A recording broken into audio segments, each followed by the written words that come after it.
Hello guys, good morning. Welcome back to my YouTube channel. This is Autoboy Son. So mayroon naman tayong gagawing isang unit ng Hugo or kaparehas lang naman to ng Kamsi at Shackman, mga China truck. So ang issue nito guys ay ayaw umandar. So i-check natin to, electrical, electronics at mechanical. So i-check natin kung anong dahilan nito guys. So sundan nyo lang guys yung video at para makita nyo kung anong dahilan. So ito nagpa-rescue lang to guys. So wala sa schedule natin na puntahan. So dahil sa nakiusap at bigla-bigla na lang ang ano natin ito punta para mapaandar natin.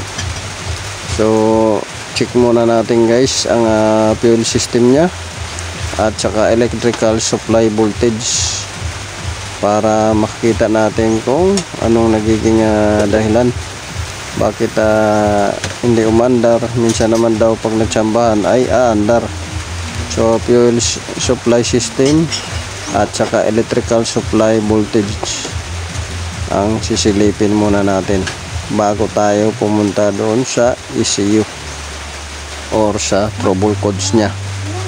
So yun lang guys, sundan yun lang ang video na to at naway nakakuha kayo ng kunting kaalaman ito.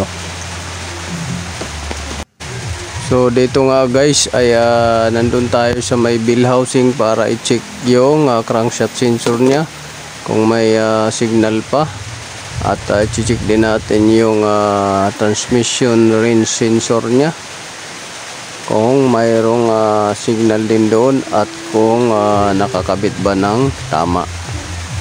So dito na nga tayo guys, umabot na tayo dito sa mga fuse at saka relay. So isa-isahin natin to pag check kung mayroong mga supply voltage at kung gumagana ba yung mga relay at mga fuse, kung wala bang busted. So mostly ng ating diagnose na na-encounter ay kadalasan ay maluwag lang yung fuse or maluwag lang yung relay or may corrosion lang doon sa contact nya. So lahatin na natin yan guys, isa-isahin na natin, bunutin at i-check.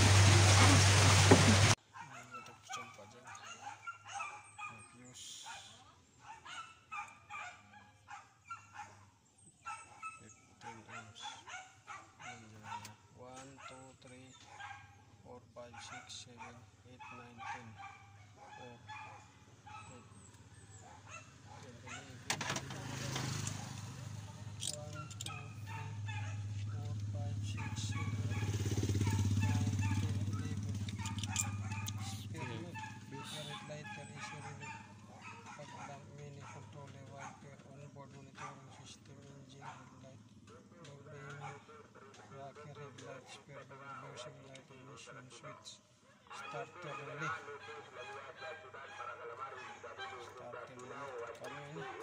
Spare starter relay 10 ohms.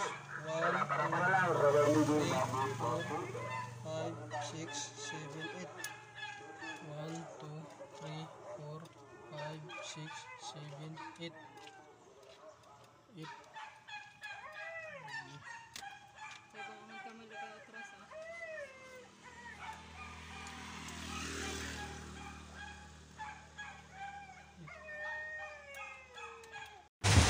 At dito nga guys, umabot na tayo dito sa computer box at kailangan nating i-check at ayusin ito kung anong nagiging problema, bakit walang lumalabas na voltage or signal patungo doon sa injector at starter.